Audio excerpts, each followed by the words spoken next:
before the 14th of March, this was December. He was speaking with me in December. Wow, that's great. These are people that we need to follow them. I mean, this is a process that we need to follow them. We will continue, but I want to tell you something. That when you listen to this message, you are totally blessed. Keep on listening to this message, and your life will never be the same. Let's continue. God bless you. And he called his secretary and said, "Where's your card?" She came out with a card. He wrote something on it. He said again to me, "Remember, before the 14th of March." I said, "Yes, sir." Then I thought, does he know why he sent for me? Because he sent for me. I can give you all that story. But I was thinking, does he know why he sent for me? He said, "Follow me." So I followed him. He took me around, and he kept saying, "Just for inspiration. Just for inspiration." And I followed him. And we went around and came back. I sat down. And he talked about what he was doing about the university. He had a picture, a large picture in his hand. And when he was done talking about the university and a few other things, he said, "Let me pray for you. Kneel down." So I went on my knees, and I knew that was the reason he sent for me. Because years before, the Lord had told me what he was going to do.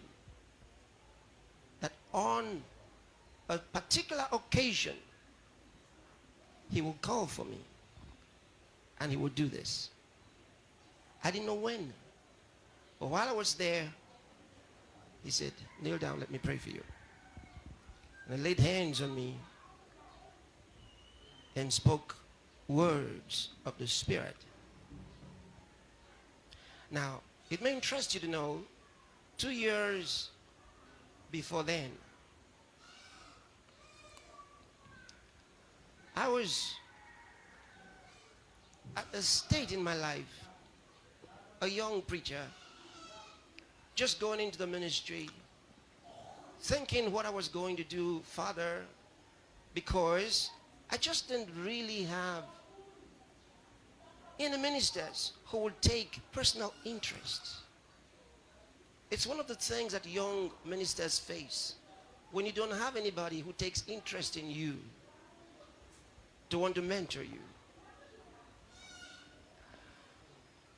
But I had to learn from the Archbishop. Now, I'll come to that in a second.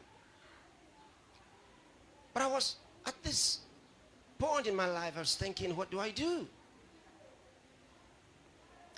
So I began to write down the names of the ministers I thought I might need to contact. So I had 3 names. The first one was the Archbishop Benson, Idahosa. And I wrote the other 2. While I was thinking, how can I contact them? A voice spoke about 3 feet above my head and said, "Don't contact them. I'll contact them for you. I'll get them to contact you." It was a short while after that, I got a message. The Archbishop wanted to see me. This was contact number 1. And I wanted to be very sure he wanted to see me. I sent Reverend Tom. I said, "Go and see the Archbishop. I got a message, he wants to see me. Is it true?" And Reverend Tom went. And the Archbishop said, "Certainly." So that's how I went to see him. Prior to that time, when I was a young teenager, I worked at the office known as the National Office, Church of God Mission. And I used to see Fab, Frida, and the other ones, the other two girls, when with the white Toyota Crown, they'll go pick them from school. Yeah, I was there, just a young boy. And like Mama just said, every day in that office, I would be at the lounge looking at the pictures, large miracles, wonders and signs. I would stare and stare and stare. Because I could see in my Bible the miracles. But you see, I only used imagination. Now the Archbishop had the pictures. I could see the pictures. His crusades, the videos from his crusades were amazing. Amazing. But beyond all of that is what the Archbishop meant to me, because I'm a good learner. That's important. I know how to learn. And I want to tell you, I wrote down a few thoughts here just so I can help you understand where I'm coming from.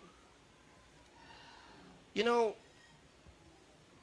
my dad has passed on to heaven now. An amazing gentleman. He preached the gospel too. My mother is amazing. And